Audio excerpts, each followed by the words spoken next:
છું કે માટી ભેડી માટી થાશે ભાઈ પાણી ભેડું પાણી માટી ભેડી માટી થાશે ભાઈ પાણી ભેડું પાણી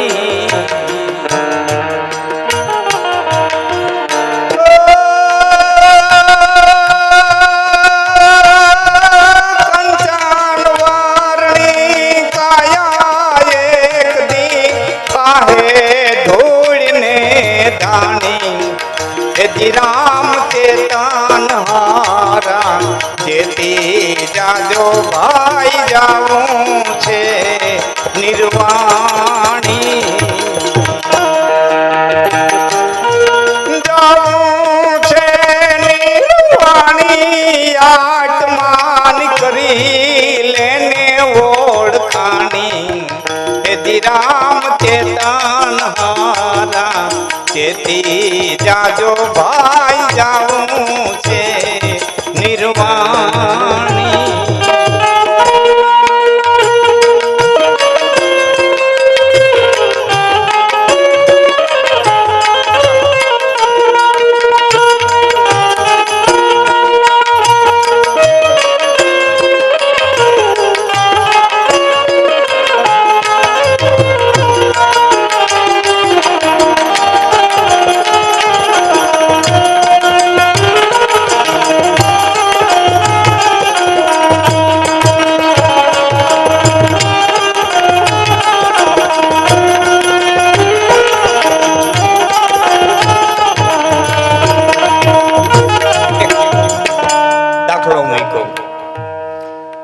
વાતને સમજાવવા માટે દ્રષ્ટાંતની જરૂર પડે. દ્રષ્ટાંત જ્યાં સુધી ન હોય ત્યાં સુધી પરબારો સિદ્ધાંત ઠેરે નહીં. વેદોના સીધા સિદ્ધાંતો સમજાણા નહીં એટલે ઉપનિષદો આવ્યા. ઉપનિષદોના સીધા સિદ્ધાંતો સમજાણા નહીં પછી 6 દર્શનો આવ્યા.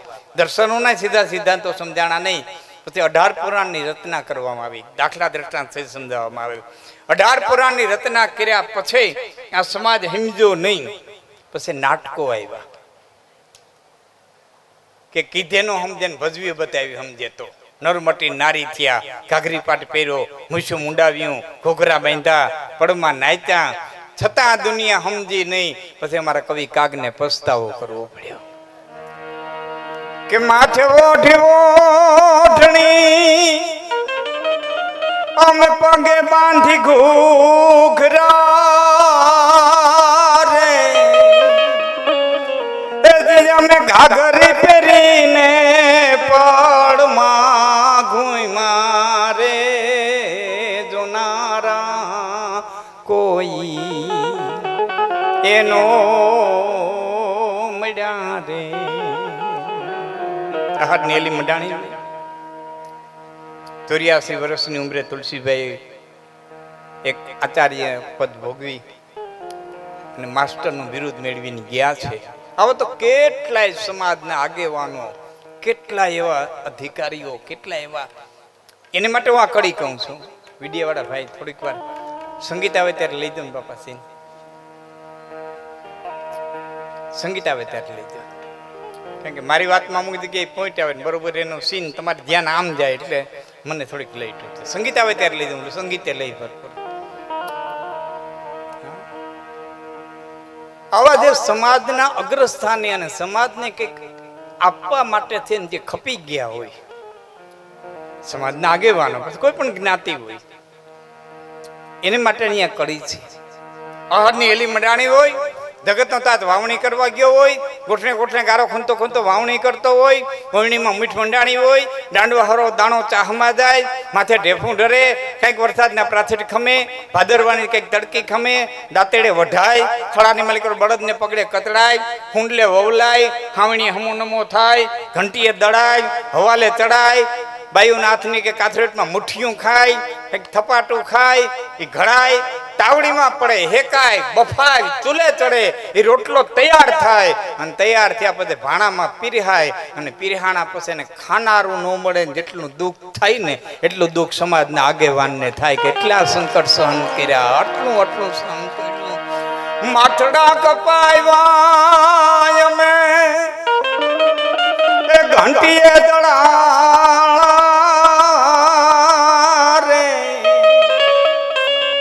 એ જે અમે ચૂલે રે ચડાને પછી પીર હાણા રે જમનારા કોઈ નો મળ્યા રે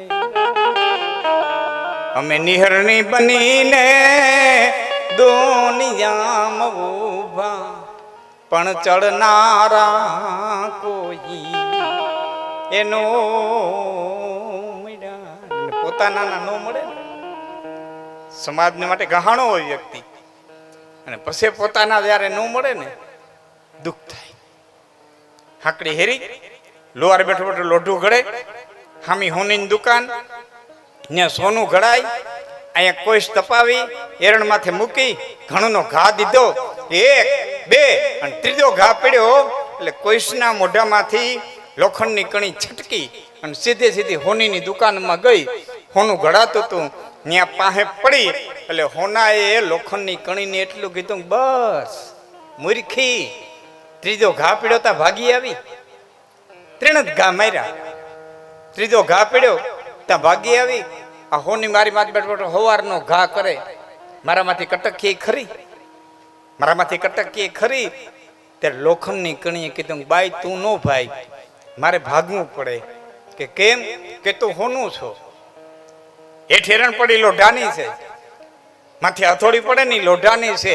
હું લોઢું છું વેરણી લોઢું છે અમને પેકડાઈ હાણસીએ લોઢું છે અને માથે ધડાધડી પડે છે ને ગણ એ લોઢું છે. બાઈ તને પારકા મારે છે મને મારા મારે છે. પારકા મારે ત્યાં સુધી ઘા સહન થઈ શકે પણ તેથી પોતાના મારે ને તે દીના ઘા બહુ. વાતને સમજાવવા દાખલો દેવો પડે. અહીં કવિ દાખલો દે છે. માટી માટીમાં પાણી પાણીમાં કે સીધા સીધા સમજાય નહીં તો દાખલો દીધો કે લંકા જેવી નગરી જેને ઘેરે મનોહરી રાણ. લંકા દેવી નગરી જેને ઘેરે મનોહરી રાણી.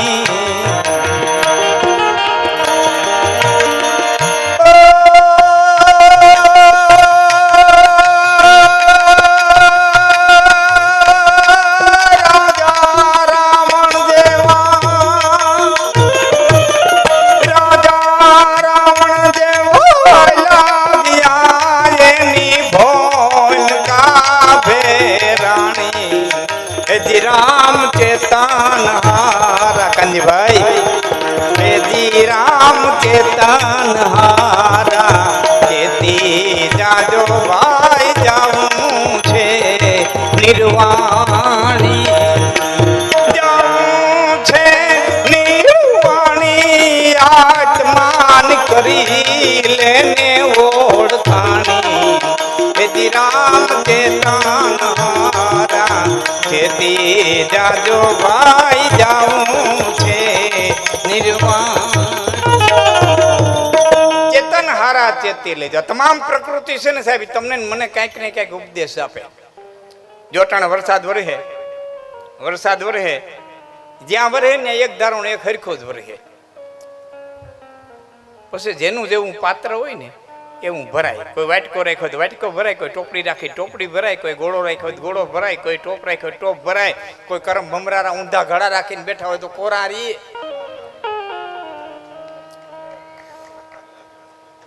એ તો એની રીતે જ વરહે. એમ પરમાત્માની કૃપા બધાની માથે એક સરખી વરહે પણ જેનું જેવડું કર્મનું પાત્ર હોય ને એવડા પાત્ર ભરાય. જેવા જેવા કર્મ કર્યા હોય અને કર્મથી મોટું આ જગતના પટમાંથી કોઈ છે. ખૂબ ધન્યવાદ જગદીશભાઈ ને દીપકભાઈ ને રાજેશભાઈ ને ત્રણેય દીકરા તુલસીભાઈના કે બાપની પાછળ ન કટાણે ક્યાં સમય છે. ત્રણ દી હકેલો કરી લઈએ. હા એ પાછા પોતાને ફોરવર્ડ કેવડાવે, આધુનિક કેવડાવે ખૂબ. અને બાપના પુણ્ય અને એ માવતરના પુણ્ય હોય. એના માટે લ્યો દાખલો એક દઉં. તમારા બહેનોને ખાસ ખાસ લાગુ પડશે. તમારા આંગણાની માલિકોને મુઠ્ઠી ભરી અને જુવારના દાણા નાખો એટલે પારેમાં ઉતરે. મુઠ્ઠી ભરીને ચોખા નાખો એટલે ચકલા આવે. 2 મણ લીલું નાખો તો માં ગવિત્રી આવે. મુઠ્ઠી ભરીને હાથા મોતી નાખો તો કદાચ ને રાજ હંસાવા હોય તો આવે.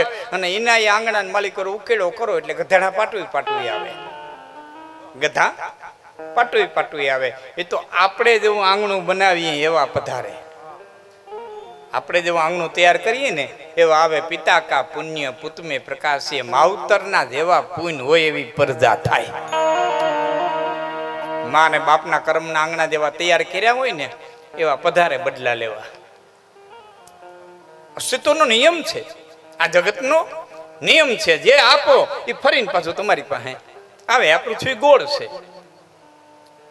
અમારી મોટી હવેલી કિશોરચંદ્ર બાવાશ્રી, જુનાગઢ મોટી હવેલી કિશોરચંદ્ર બાવાશ્રી હવે તો નિત્ય લીલામાં પ્રવેશ કરી ગયા. અદ્ભુત એક વાક્ય વર્ષો પહેલા કીધું હતું કે હે વૈષ્ણવો, તમારે જે જોતું હોય એ આ દુનિયાને આપવા માંડો. એક દી અનેક ગણું કરી અને અસ્તિત્વ તમારા ચરણની માલિકો મૂકી દે. તમારે હૈખે રહેવું જ બીજાને હૈખે રહેવા દો.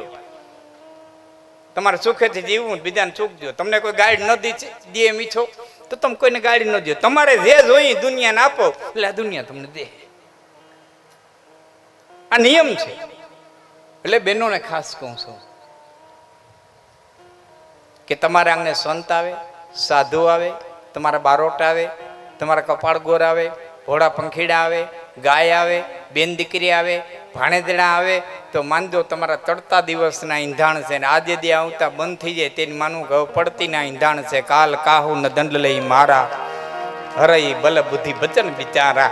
આપણે આંગણે આપણા ભાણેજડા ન આવે તેથી માનવું છે કે હવે મારો સૂરજ નારાયણ આથંબામાં હોય તો હોય. આ પ્રકૃતિના ઈંધાણ છે. એટલે મેં કીધું સમસ્ત પ્રકૃતિ જોટાણ વરસાદ વરસે નળિયાવાળા મકાન છે ને એને મારી વાત સમજાશે. જ્યાં નેવા ચૂવ્યા હોય ને ત્યાં ફળિયામાં નાના નાના ખાડા પડી ગયા હોય. આ દ્રશ્ય જોયું ને, નાના નાના ખાડા પડી ગયા હોય. વરસાદ બંધ રહી જાય ને એટલે જોજો ખાડા પાણીના ભરેલા હોય. નેવામાંથી કોક પાણીનું ટીપું આવે, કોક આવે. એ જેવું ટીપું ખાડામાં પડે ને પટનેરા બાયણે કાઢી મૂકે. જેવું પડે ને એવું પટનેરાનું બાયણે કાઢી મૂકે. શું કરવા? મોડા આવ્યા. હવ નાઈટની આરે ન રહ્યા, રહીને આવ્યા. હા, હારે હા તે પ્રસંગે નાઈટના ભેરું રહેવું જોઈએ, નકર નાઈટ કાઢી નાખે. હા, જ્ઞાતિ ગંગાનો પ્રવાસ. હા, નાઈટ તો નાઈટ છે બાપ. હા, એનાથી તરીને તમે જીવી ન હોગો. હા, કોઈ એમ કે મારે ક્યાં નાઈટના બાપની પડી છે. ના, સપટી ધૂળની જરૂર પડે ભાઈ. હા, તરી ન હોગો. એ તો વાતું થાય મારે ક્યાં નાઈટની પડી છે. ટાણું આવે ત્યાં ખબર પડે. મોઢામાં પગરખા લેવરાવાના દાખલા તે નાઈટે. હા હા, બની ગયેલી હકીકત તમને કહું છું. હા, કહેવાનો અર્થ એ છે જ્યારે સમય આવે હારા. હા, આ બધા સમય આવવાના છે, બધાના જીવનમાં આવવાને. જન્મ મરણ સબ દુઃખ સુખ ભોગા, એ હાનિ લાભ પ્રિય મિલન વિયોગા. કાલ કર્મ બસ હોહી ગોસાઈ, અને બરબસ રાત દિવસ કી નાઈ. રાત અને દિવસની જેમ આ પ્રસંગો તો બધાયના ઘરમાં આવવાના. તેને હારા હારાને આવ્યા. એનો આ દાખલો છે કે લંકા જેવી નગરી જેને ઘેરે મનોહર રાણી, રાજા રાવણ જેવા હાયલા ગયા એની ભોનકા ભેરાણી. કાળની ગતિ કોઈ સમજી નથી શક્યું, કોઈ જાણી નથી શક્યું. એના 2 દાખલા દઈ દઉં. મહામુનિ વાલ્મીક લખે છે, મહારાણી કૈકેયીની દાસી મંથરા અકારણ અગાસી ઉપર ચડી. અહીં ખાલી લખી નાખ્યું હતો કે અગાસી ઉપર ચડી. યત્ર છયા પ્રાસાદે આરૂઢ એમ લખ્યું વાલ્મીકે. અકારણ અગાસી ઉપર ચડી. હામાં કૌશલ્યજીના દાસી ઉભા, બેન કેમ પીળા વસ્ત્ર પહેરીને ઊભી? વાલ્મીક લખે છે પીળા વસ્ત્ર પહેરીને ઊભી હતી. બેન કેમ પીળા વસ્ત્ર પહેરીને ઊભી? કે બેન તને ખબર નથી અમારા રામ રાજા થાય? હે કે રામને રાજ્યાભિષેક દઈએ, રામ રાજા થાય છે. એ કે હે કઈ મોઢું મળીને નીચે ઉતરી, પછી હું બન્યું એ તમારી મારી નજર સામે છે. આખી રામાયણ તમારી મારી. અહીંયા મહત્વનો શબ્દ છે અકારણ અગાસી ઉપર ચડી. મંત્રાને ખબર નથી અગાસી ઉપર જાઉં છું, એને ખુદને ખબર નથી કે હું અગાસી ઉપર જાઉં છું, હું કરવા જાઉં છું, શા માટે જાઉં છું. વાલ્મીકી એને ખબર નથી. કોક ખેંચી ગયું, કોક નિયતિ, કોક બળ, કોક તાકાત એને અગાસી ઉપર ખેંચી ગયું. હવે કોણ લઈ ગયું? વાલ્મીકી કે એ તમે વિચારો. દશરથનું મોત લઈ ગયું, કૈકેયીનું વિધવાપણું લઈ ગયું, રામનો વનવાસ લઈ ગયો, સીતાનું હરણ લઈ ગયું, મારીચનું મરણ લઈ ગયું, લંકાનું દહન લઈ ગયું, હનુમાનનું મિલન લઈ ગયું, સબરીના બોર લઈ ગયા, કેવટનું નાવ લઈ ગયું, ઋષિઓનું તપ લઈ ગયું, વિભીષણનું રાજ લઈ ગયું, સુગ્રીવનું રાજ લઈ ગયું. વાલ્મીકી તમારે જેટલું માલિક ઉમેરવું એટલું ઉમેરો. હું કહું કે કારણ વિનાની અગાસી ઉપર ગઈ. આ નિયતિનો ખેલ.